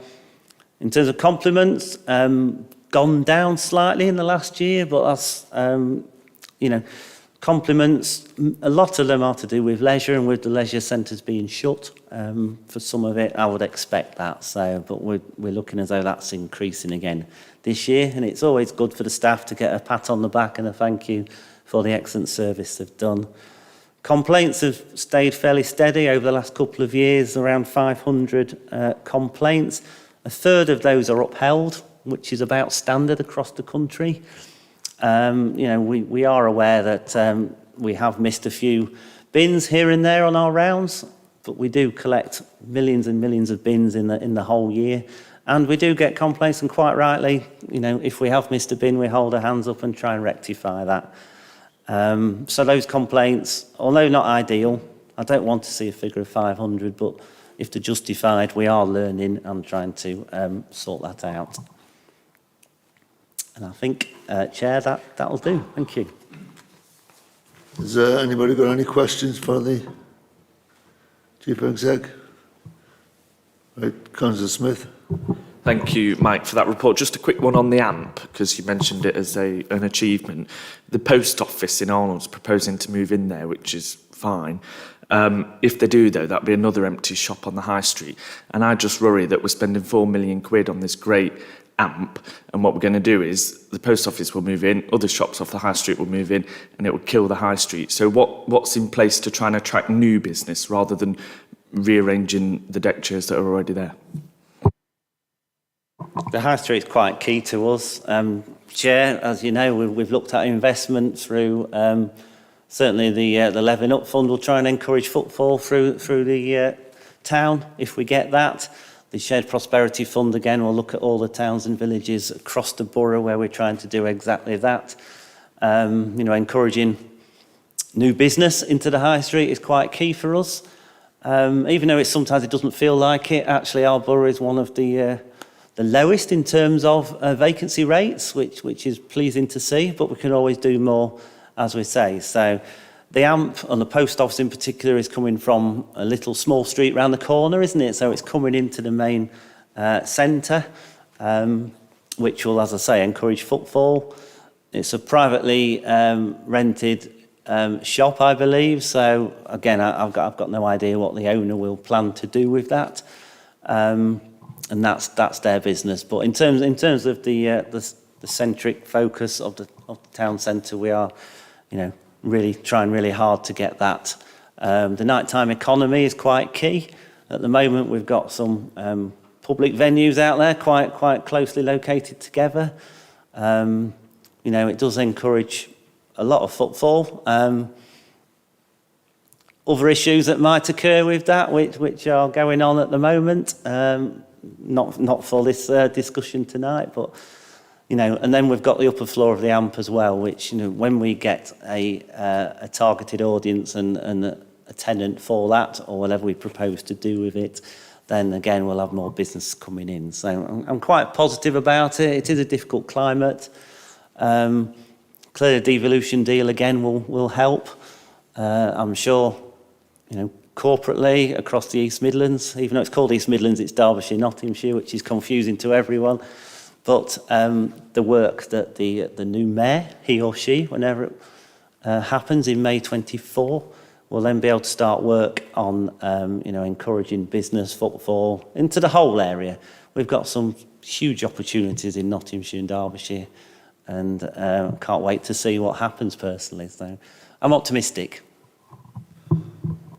I've just got a question. Obviously, the biggest problem we're going to have, it's the same with everybody else, is the energy increases that are going to come. Have the council provided or done any research on where we can actually cut down on energy within the council over the next winter to come? And have we done anything to prepare so people can get a bit of heating and come from the home? Thank you, Chair. So if I start with the AMP, again, it's been built with all the energy efficiency. It's got solar panels on the roof, so that helps cut the energy bills for those new businesses, which will clearly struggle. In terms of this council, we've got the Carbon Management Action Plan, which is looking at all of our solar panels, our heating, our boilers. thermostatic radiator valve. So we've done a lot of that already, but there's more we can do. So again, we're looking at seeing what we can do. We've got a budget set aside for carbon initiatives.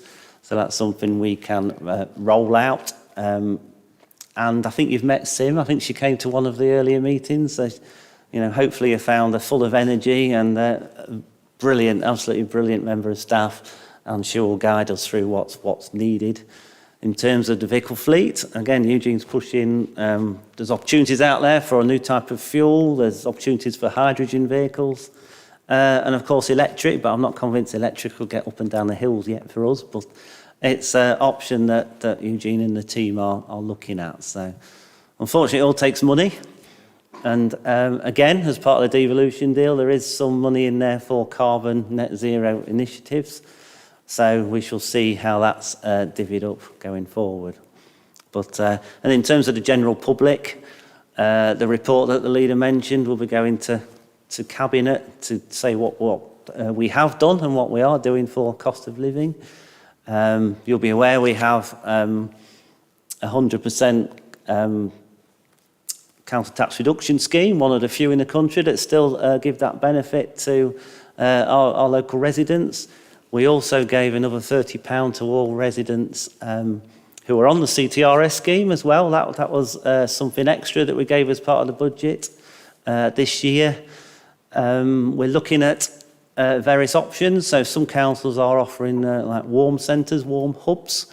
So we're starting to have those discussions now, see what we can do with that, like many councils. You know, we're trying to see what we can do, basically. So thank you, Chair. Question, Councillor Lawrence. Thank you, Chair. I was interested in what you were saying about the complaints, especially as with regard to missed bins. I mean, is it published anywhere a breakdown of what the complaints are?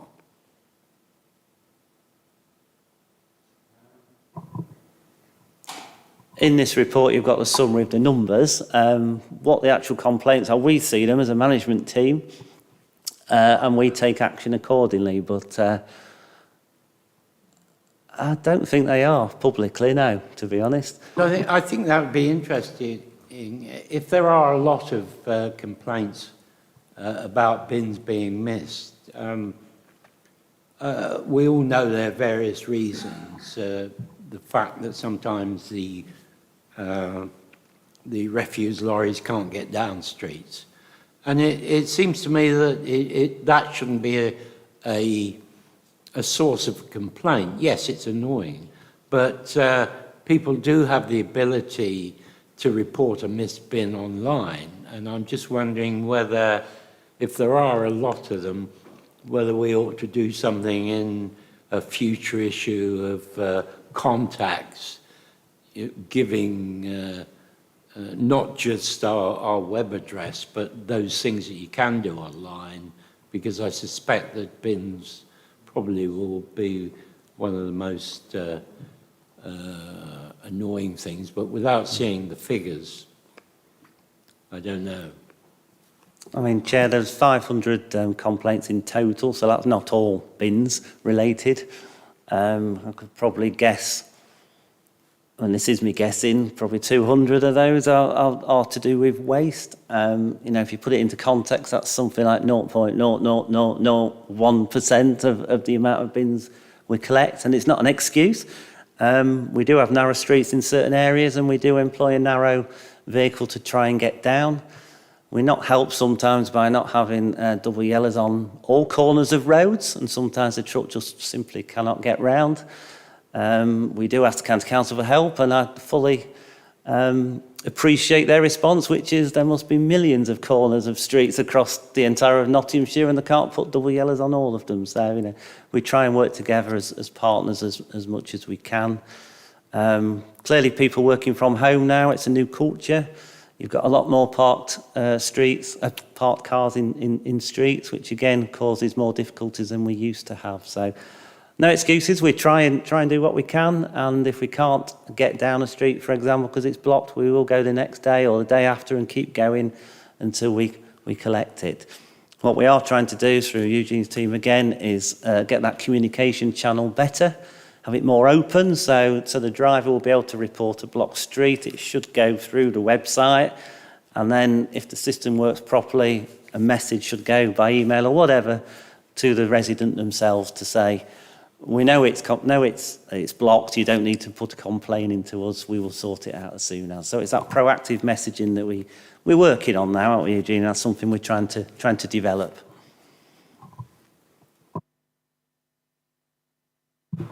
Right, thank you, Mike, for that. I'd say there's no more questions, so we'll move on. Thank you.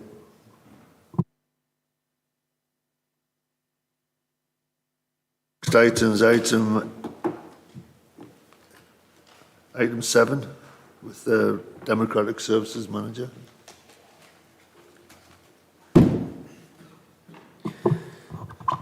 Hello members. This item is just to discuss the report of the work undertaken by the Overview and Scrutiny work group. This report is basically asking members to consider the report and make any amendments, which is found at Appendix 1. Thank you.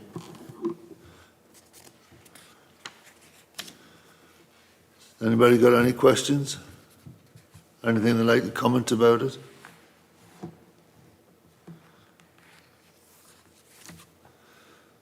Bear in mind that we have to work a system out for next year, so if anybody's got any ideas for things to look into, now's the time to discuss it.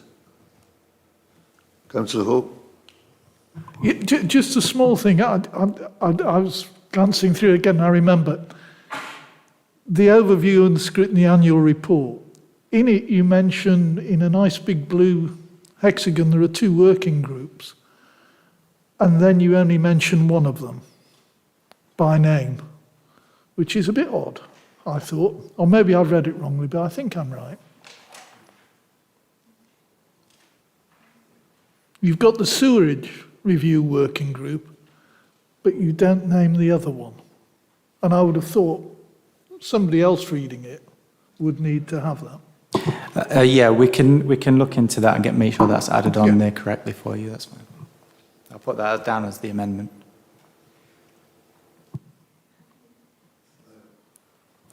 Is that everybody happy with that? Yeah, no, that's fine. Yeah, right, we'll then move on to the next one, which is the item 8, Scrutiny Work Programme. Democratic Service Manager again.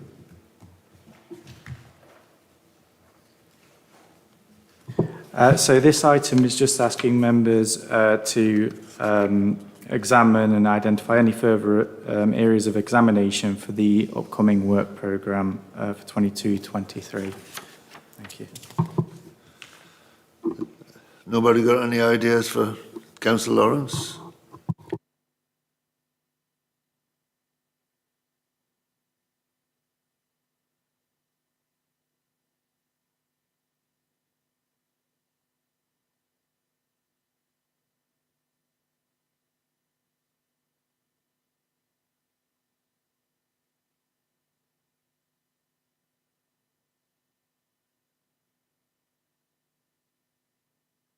Attend an online meeting, which I put forward some suggestions, and I don't know whether a report has actually been prepared. There's also the Levelling Up Fund. I think might be useful in the future for this committee to look at the effectiveness of both of those, maybe towards the back end of next year, when I won't be here anymore, but it might be useful for other members. Thank you. Sorry, you said to discuss the effectiveness of the Levelling Up Fund and... UK Shared Prosperity Fund. Thank you. Nobody else got any more questions? We'll move on. And number 9, is any other chairs considering that any other things to consider? I've got nothing's been brought to my attention. So thank you very much for your attendance, and we'll close the meeting.